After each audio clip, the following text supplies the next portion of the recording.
दोस्तों नमस्कार, मैं दीपक पांडे मुद्गल और आप देख रहे हैं वर्ल्ड बेस्ट न्यूज। सावन के पवित्र महीने में अगर आपको ये पता लग जाए कि आपके पास मिलने वाली सुख सुविधाएं और 5 किलो का अगर फ्री राशन सरकार दे रही है तो वो गाय के मांस से कमाकर वो पैसा आपको दे रही है, वो सुविधाएं आपको दे रही है।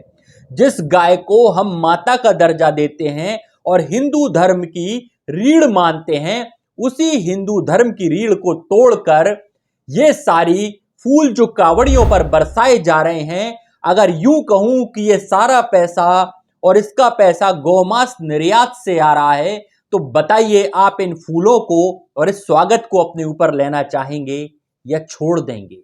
ये 5 किलो राशन आपको अच्छा लगेगा जब आप ये सुनेंगे कि देश के अंदर 3616 बूचड़खाने चलते हैं, जिनसे हर रोज जाने कितनी लाख गायों को काटकर बाहर भेजा जाता है। अब यह बात को आगे बढ़ाते हुए इसलिए कहूंगा क्योंकि असदुद्दीन ओवैसी ने यह सवाल खड़ा कर दिया है हाल ही में कि सावन का पवित्र महीना चल रहा है, जगह जगह गोश्त की दुकानें बंद हैं, बूचड़खाने कई जगह पर रोक लगी हुई है, वहीं पर मोदी जी को गोश्त से पैसा कमाने में कोई दिक्कत नहीं है। और यह बात इसलिए कह रहे हैं क्योंकि बांग्लादेश के पशुपालन मंत्री से जो हमारा हाई कमीशन उच्चायोग मिलता है और इसको लेकर बात करता है कि कैसे भी कर हमारा मीट ले लीजिए। बांग्लादेश ने कुछ ही समय पहले भारत के मीट पर प्रतिबंध इसलिए लगाया था क्योंकि रेट में कुछ बढ़ोतरी कर दी गई थी, और वो रेड मीट, लाल जो मीट होता है, उसको लेकर बड़ी चर्चाएं भारत की, क्योंकि इससे पहले मोदी जी खुद कहते थे कि पिंक रिवॉल्यूशन, गुलाबी क्रांति, मनमोहन सरकार पर आरोप लगाते थे और यह कहते थे कि यह पिंक रिवॉल्यूशन इनकी सरकार में आया है, गौमांस निर्यात मनमोहन सरकार में हो रहा है। लेकिन फिर क्या हुआ? भारत दुनिया का नंबर 1 देश बन चुका है बीफ एक्सपोर्ट में। अब बीफ एक्सपोर्ट करता कौन है, यह जानकर आपके पैरों से जमीन और निकल जाएगी जब मैं ये कहूंगा कि ये सारा का सारा बीफ एक्सपोर्ट हिंदू करते हैं, और दुनिया और एशिया की सबसे बड़ी कंपनी अल कबीर, जिसके मालिक हैं हिंदू। अब इसको मैं जरा चाहूंगा इस लिस्ट को सिलसिलेवार देखिए आपकी स्क्रीन पर कि कौन कौन कंपनियां हैं। जो टॉप मोस्ट 4 कंपनी हैं, 10 कंपनी हैं, उन सभी के मालिक हिंदू हैं, लेकिन ये 4 टॉप मोस्ट कंपनियों के मालिक, जरा उनका नाम और उनका जो जगह है कहां पर है, उनके मालिकों के नाम पढ़ लीजिए। रिपोर्ट दिखाता हूं। पहला नाम आता है Al Kabir export private limited, Mumbai से, जिनके मालिक हैं सतीश एवं अतुल सबरवाल, जो कि गुजराती बंधु हैं। अब ये क्या करते हैं? मीट की सप्लाई भारत से। चलिए दूसरा पढ़ लीजिए। लग तो ऐसा रहा है नाम मुसलमान है लेकिन मालिक हिंदू निकल जाते हैं, अच्छी बात है। Arabian export private limited, Mumbai, इसके मालिक हैं सुनील कपूर, ये भी बॉम्बे में स्थित है, और ये वही बॉम्बे महाराष्ट्र है जहां पर इसके बाद नागपुर के अंदर आपको पता हो आरएसएस की शाखा लगती है। कई सारे वहां पर बूचड़खाने, दुनिया के सबसे बड़ा बूचड़खाना, एशिया का सबसे बड़ा नागपुर के अंदर है, और नागपुर के अंदर शाखा भी लगती है। किसकी मर्जी से सब होता है इसकी तह तक हम जाएंगे और आपको सब बताएंगे।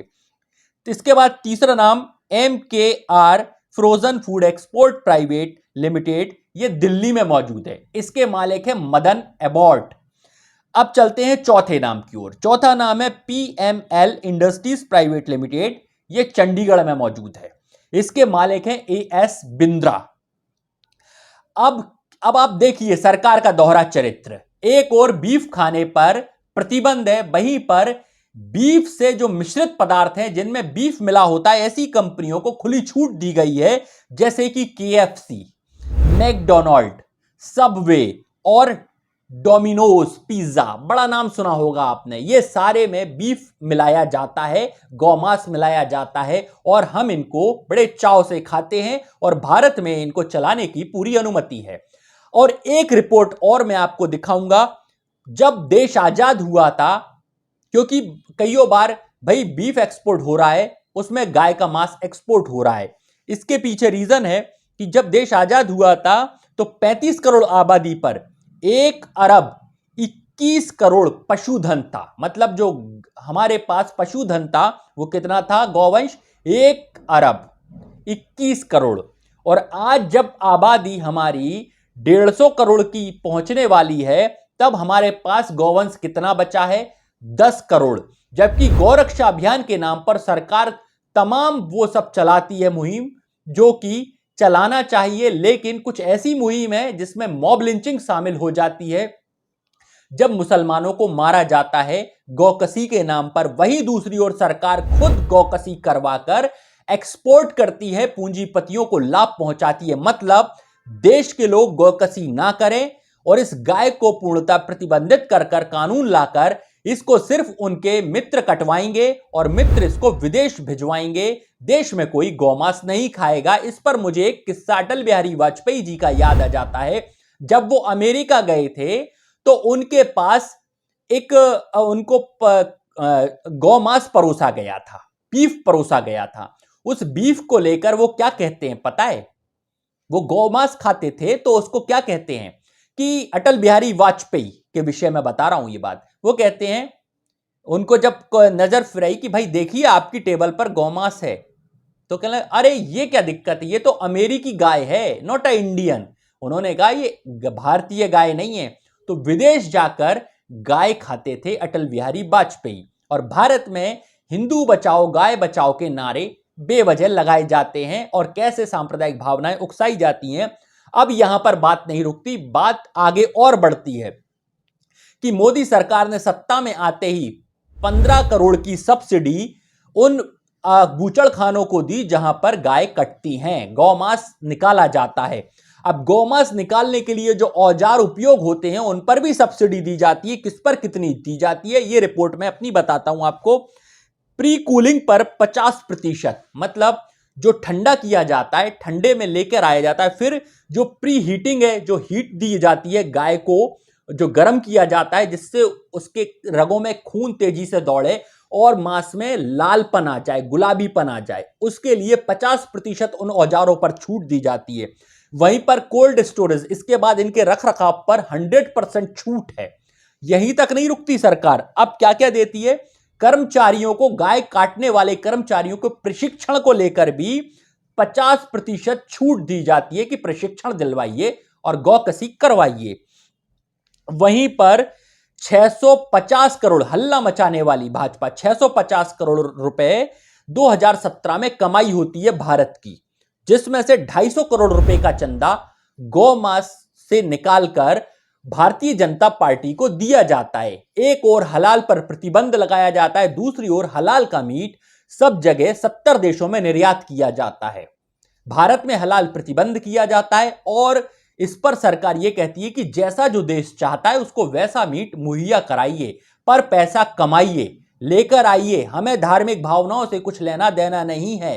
तो इसका मतलब आप समझ सकते हैं कि सिर्फ धार्मिक भावनाएं आपके लिए हैं, आपको लड़ाने के लिए। सरकार का इससे कोई सरोकार नहीं है। अगर होता तो इन सब पर रोक पूर्णता लग जाती और इन औजारों पर भी रोक लगती। लेकिन बांग्लादेश को जिस तरीके से भारत मीट परोसने के लिए आतुर खड़ा हुआ है कि जल्दी से मीट ले लो, क्योंकि कोरोना काल से लेकर और लगे प्रतिबंध में भारत जहां बीफ एक्सपोर्ट में मोदी शासन में नंबर 1 चल रहा था, वहीं वो फिसलकर तीसरे नंबर पर आ गया था। लेकिन वापस से नंबर 1 की होड़ के लिए भारत बांग्लादेश को बीफ एक्सपोर्ट करना चाहता है। अब वो लेता है या नहीं ये उसकी इच्छा है। लेकिन सावन के महीने में जहां एक और दुकानें बंद हैं, वहीं मोदी जी गोश्त बेचकर आपको कुछ सुविधाएं देना चाहते हैं, कुछ राहत देना चाहते हैं, कुछ राशन फ्री डालना चाहते हैं आपके खाते में। वहीं पर कुछ लोगों के नाम और बताऊंगा जो भाजपा के लोग हैं, जो इस गौमांस को खाने के लिए समर्थन करते हैं और कहते हैं हमारी सरकार आएगी तो हम आपको गौमांस खिलाएंगे। मेघालय के मंत्री हैं, भाजपा मंत्री हैं सनबोर शुलाई, जो इसके समर्थन में है। वहीं पर आज के दौर में केंद्रीय कानून मंत्री किरण रिजिजू जी भी 2015-16 का बयान है कि उनको भी बीफ पसंद है और उन्हें रोक सको तो रोक लो, वो तो बीफ खाएंगे। वहीं पर इसको लेकर एक और हमारे सामने बात निकल कर आती है कि किस तरीके से गौमांस को बढ़ावा देने के लिए, जैसे बफेलो एक्सपोर्ट को कहते हैं कि हम बफेलो काटते हैं, लेकिन कभी भी संसद में ये आंकड़े नहीं बताए जाते कि बफेलो की आड़ में कितनी गाय काटी जाती हैं। अगर गाय नहीं कटती हैं तो बताइए जरा कि 1 अरब 21 करोड़ गौवंश से कैसे ये गौवंश घटकर आज 10 करोड़ रह गया है, जो चिंता का विषय है। तो ये गौवंश जा कहां रहा है? वहीं दूसरी ओर किसी भी व्यक्ति के पास जब गौवंश का गाय का मांस पकड़ा जाता है तो मोहम्मद अखलाक को मार दिया जाता है, तबरेज अंसारी को, पहलू खान को, ऐसे तमाम लोग हैं जिनकी मॉब लिंचिंग होती है। क्यों? अगर ये गाय काटेंगे तो फिर हम विदेश क्या भेजेंगे? विदेशियों को कैसे खुश करेंगे? पैसा कैसे कमाएंगे? आज देश के अंदर यह बदहाली है कि गाय काटने वाले सत्ता में बैठे हैं, गाय कटवाने वाले सत्ता में बैठे हैं, गाय खाने वाले सत्ता में बैठे हैं, और देश की जनता धर्म के नाम पर लड़ रही है और 2 वक्त के भोजन के लिए अब ताली थाली बजा रही है, क्योंकि भूखमरी दस्तक दे चुकी है। वहीं महंगाई, बेरोजगारी चरम पर है और आप धर्म के नाम पर लड़ते रहिए और जय श्री राम बोलिए भरे मन से, और शिव जी को याद कीजिए कि किस तरीके से उनके नंदी को काटा जा रहा है। जिस समय आप कांवड़ यात्रा कर रहे हैं, मंदिर में जा रहे हैं शिव जी पर जल चढ़ाने, उस शिवलिंग के सामने बैठे उस मौन रूप से नंदी से पूछिए कि उस पर क्या जुल्म ढाया जा रहा है, उस बछड़े को और बैल को कैसे काटा जा रहा है। कि अगर गाय हमारी माता है तो बैल से भी हमारा संबंध शिवजी के साथ जुड़ा हुआ है। अगर उसको भी काटा जा रहा है तो फिर आपका भक्ति भाव किस ओर जा रहा है? जरा सोच के देखिए कि आप भाजपा की अंधभक्ति में किस ओर डूब चुके हैं, टूट चुके हैं कि आपको यह सब दिखाई नहीं देता। फिर यह नहीं कहेंगे कि आप धर्म का सिर्फ प्रदर्शन कर रहे हैं और जिस गाय पर अत्याचार हो रहे हैं उसके लिए आप चुप बैठे हैं। लेकिन सत्ता की मलाई तो सत्ता खा के रहेगी, आप चाहे कुछ भी करिए। रोक सको तो रोक लो, किरण रिजिजू ने कहा था। अब आपकी बारी है, रोक सको तो रोक लो 3616 बूचड़ खानों को जो चल रहे हैं और हिंदू उसे चला रहे हैं और सत्ता की मलाई खा रहे हैं, खूब पैसा कमा रहे हैं, पर आपको धर्म के नाम पर लड़ा रहे हैं। और इस सावन के महीने में भी भारत एक्सपोर्ट करने के लिए तैयार है। बने रहिए हमारे साथ। मैं दीपक पांडे मुदगल और आप देख रहे थे वर्ल्ड बेस्ट न्यूज। धन्यवाद। जय हिंद।